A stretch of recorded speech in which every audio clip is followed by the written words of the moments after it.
The Emerald Tablets of Thoth, Preface. By Ellie Crystal. August 9, 2016. Website: crystallinks.com. Produced by Higher Self. This video is the first in a series. The history of the tablets translated in the following pages is strange and beyond the belief of modern scientists. Their antiquity is stupendous, dating back some 36,000 years BC. The writer is Thoth, an Atlantean priest-king, who founded a colony in ancient Egypt after the sinking of the mother country. He was the builder of the Great Pyramid of Giza, erroneously attributed to Cheops. In it he incorporated his knowledge of the ancient wisdom and also securely secreted records and instruments of ancient Atlantis. For some 16,000 years, he ruled the ancient race of Egypt, from approximately 52,000 BC to 36,000 BC. At that time, the ancient barbarous race among which he and his followers had settled had been raised to a high degree of civilization. Thoth was an immortal, that is, he had conquered death, passing only when he willed and even then not through death. His vast wisdom made him ruler over the various Atlantean colonies, including the ones in South and Central America. When the time came for him to leave Egypt, he erected the Great Pyramid over the entrance to the great halls of Amenti, placed in it his records, and appointed guards for his secrets from among the highest of his people. In later times, the descendants of these guards became the Pyramid Priests, by which Thoth was deified as the god of wisdom, the recorder, by those in the age of darkness which followed his passing. In legend, the halls of Amenti became the underworld, the halls of the gods, where the soul passed after death for judgment. During later ages, the ego of Thoth passed into the bodies of men in the manner described in the tablets. As such, he incarnated 3 times, in his last being known as Hermes, the thrice-born.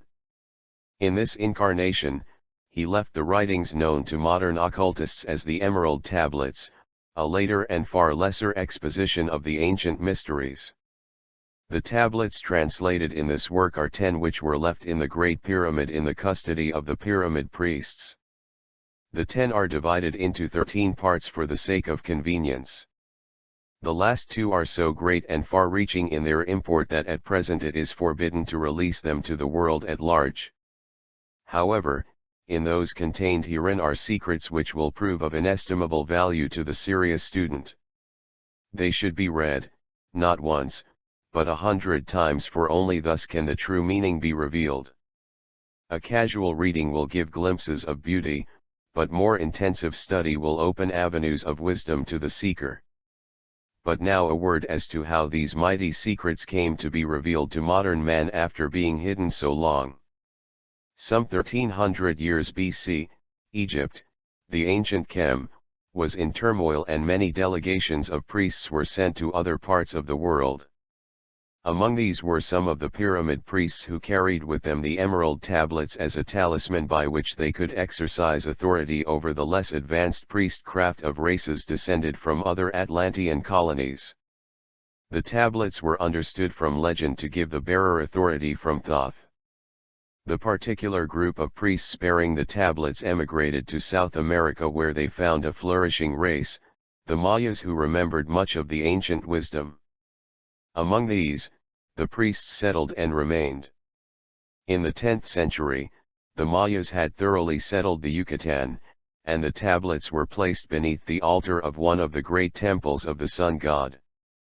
After the conquest of the Mayas by the Spaniards, the cities were abandoned and the treasures of the temples forgotten. It should be understood that the Great Pyramid of Egypt has been and still is a temple of initiation into the mysteries. Jesus, Solomon, Apollonius and others were initiated there. The writer, who has a connection with the Great White Lodge which also works through the Pyramid priesthood, was instructed to recover and return to the Great Pyramid the ancient tablets. This, after adventures which need not be detailed here, was accomplished. Before returning them, he was given permission to translate and retain a copy of the wisdom engraved on the tablets. This was done in 1925, and only now has permission been given for part to be published. It is expected that many will scoff. Yet the true student will read between the lines and gain wisdom. If the light is in you, the light which is engraved in these tablets will respond. Now, a word as to the material aspect of the tablets. They consist of 12 tablets of emerald green, formed from a substance created through alchemical transmutation. They are imperishable, resistant to all elements and substances. In effect, the atomic and cellular structure is fixed, no change ever taking place. In this respect, they violate the material law of ionization. Upon them are engraved characters in the ancient Atlantean language, characters which respond to attuned thought waves, releasing the associated mental vibration in the mind of the reader. The tablets are fastened together with hoops of golden-colored alloy suspended from a rod of the same material. So much for the material appearance. The wisdom contained therein is the foundation of the ancient mysteries. And for the one who reads with open eyes and mind, his wisdom shall be increased 100-fold. Read. Believe or not, but read. And the vibration found therein will awaken a response in your soul.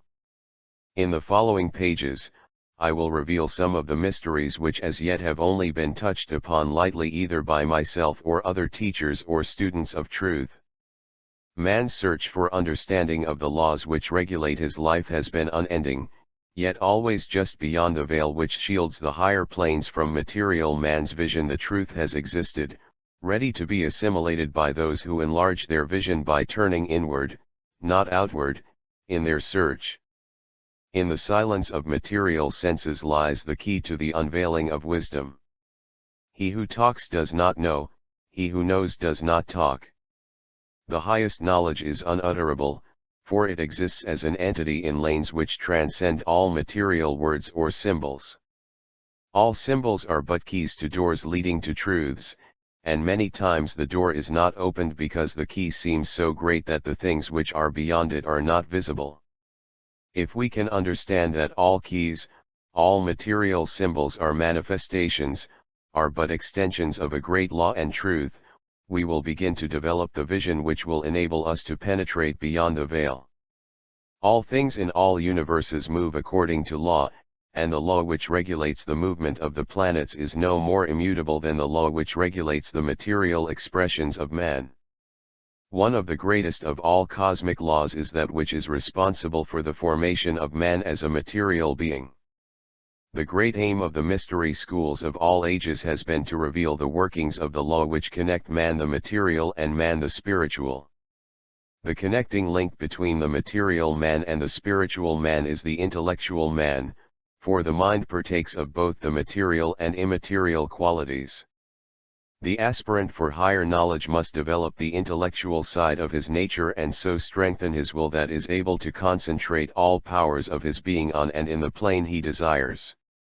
The great search for light, life, and love only begins on the material plane. Carried to its ultimate, its final goal is complete oneness with the universal consciousness. The foundation in the material is the first step, then comes the higher goal of spiritual attainment. In the following pages, I will give an interpretation of the emerald tablets and their secret, hidden and esoteric meanings. Concealed in the words of Thoth are many meanings that do not appear on the surface. Light of knowledge brought to bear upon the tablets will open many new fields for thought. Read and be wise, but only if the light of your own consciousness awakens the deep-seated understanding which is an inherent quality of the soul.